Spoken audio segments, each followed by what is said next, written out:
All the engines were worried about Hero and cross with Spencer. I'm sorry I left my mail truck so close to Hero. I didn't know he was there.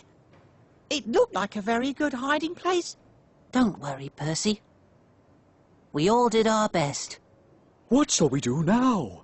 I'm going to tell the Fat Controller. Why? We tried to fix Hero by ourselves. It didn't work. We need his help. First of all, I'll finish the summer house with Spencer. Then the Fat Controller will know that I'm a really useful engine. And he'll want to help me. The other engines were quiet. They knew Thomas was right. But they were worried for Hero. He was their friend. They wanted to look after him. While I'm busy, will you all go and visit Hero? Of course we will, Thomas. All the engines whistled. They were a team for Hero. For the next few days, Thomas and Spencer worked on the summer house busily. Thomas didn't let Spencer out of his sight. Thomas's friends all looked after Hero. He was never alone for long. He laughed and told stories about his homeland to Emily, Gordon and Percy. He listened to Edward's wise words and cared that Henry had to have special coal. He admired James's shiny red coat and thought Toby was very special, the only steam tram he had ever met. The Duke and Duchess came to visit the summer house. It was almost complete. They were very pleased. Spencer beamed. He told them all about it, while Thomas puffed quietly away to see Hero. Hero was happy to see Thomas. Hello, Thomas, my best friend. Hello, Hero. Thomas could see Hero was sad. Hero, I won't let you be scrapped. Believe me. Tonight I will fix everything. Thomas chuffed back to the summer house, just in time to say goodbye to the Duke and Duchess. Thank you, Thomas. Without you, Spencer would never have finished on time.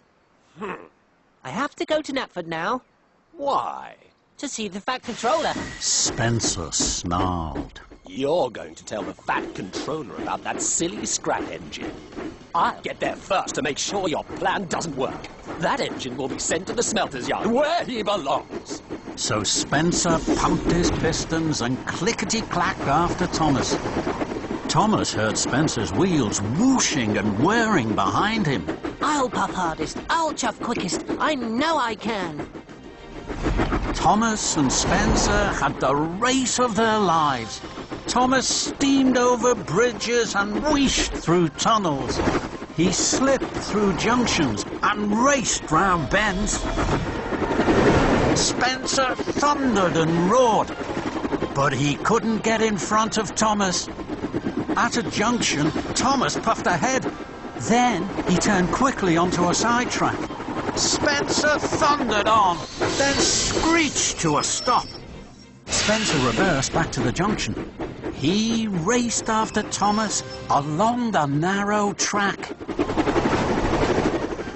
The rickety old track went over marshland. Thomas knew that it was the fastest way to Knapford.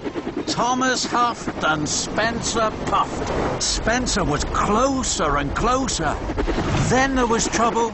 The track was broken and Spencer was too heavy. With a creak and a crack, the track snapped beneath him. The mighty Spencer slid into the muddy marsh. Thomas stopped. He knew what had happened, but he could do nothing.